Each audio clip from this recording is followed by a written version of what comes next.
Suit కేసులు ఇది వినాలా? సూట్ కేసులు చేతులు మారి రావాలా? కృష్ణప్రసాద్ రావాలా? కృష్ణప్రసాద్ దీనికి సమాధానం చెప్పాలా?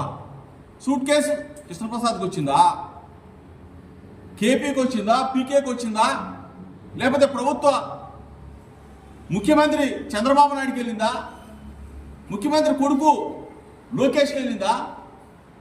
ఎవరికి వెళ్ళింది చెప్పాలా? బ్యానర్లు మీరే కదా పెట్టింది. వైఎస్ఆర్ కాంగ్రెస్ పార్టీతో మేమైనా పెట్టావా? బ్యానర్లు పెట్టింది ఎవరు? సూట్ కేసులు చేతులు మారిందని చెప్పింది ఎవరు? దీని మీద ఇది ఎవరు? ఈ టెండర్ పిలిచింది ఎవరు? మీ పార్టీ కాదా? మీ ప్రభుత్వం కాదా? దీన్ని ఎవరిని మోసం చేయడం కోసం స్థానిక ప్రజాప్రతినిధి ఎమ్మెల్యే కృష్ణప్రసాద్ ఏమైపోయాడు? ఎందుకు మా వాళ్ళు రోడ్ల మీదకి రావాలా? ఎందుకు మా వాళ్ళు రోడ్ల చుట్టూ తిరగాల? కొన్ని వందల లారీల యజమానులు పాపం పొట్ట గడవక తుమ్మలపాలెం, గుంటుపల్లి, మూలపాడు ఈ ప్రాంతాల్లో తిరిగి పాపం వాళ్ళు ఎందుకు భోజనాలు పెట్టాలా? సవట సన్నాస నువ్వు మాట్లాడలేవా? నువ్వు పోయి మా వాళ్ళు 400-500 మంది లారీ ఓనర్లు ఉన్నాయా, కొట్టొద్దాయా? చంద్రబాబు నాయుడు, లోకేష్ మా వాళ్ళ కొట్టొద్దని చెప్పి నువ్వు ఎందుకు అడగలా?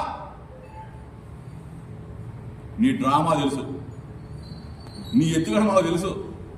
ఓ పక్కనేమో పాపం లారీల యజమానుల్ని మా వాళ్ళ అపశుభం తెలియని రోడ్ల మీద దిగుతావా? వీళ్ళు కానీ ఆపితే నువ్వు డంపు, కొన్ని వేల లారీల డంపు నువ్వు అక్కడ పెట్టి అమ్ముకు దుబ్బుతావా? వదిలిదా? నీ తత్తంగం, నీ బాగోతం మొత్తం బయట పెట్ట ఊరుకుంటావు అనుకుంటారా? వేబిడ్జీలు పెట్టి, కాటాలు పెట్టి, టన్నులు లెక్క ఊరికే వచ్చిన సొమ్ము. ఓ పక్కనేమో బీటీపీఎస్ నుంచి బూడిద వస్తుంది. ఆ బూడిద బాగానే మేము అందరం ఇక్కడ గ్రామాల ప్రజలందరూ మేము పడాలా? నువ్వు మాత్రం ఎక్కడో ఏ ఊరది ఐదువారం నుంచి వచ్చి ఇక్కడ అమ్ముకుంటావు. ఏంది బాబు ఇది?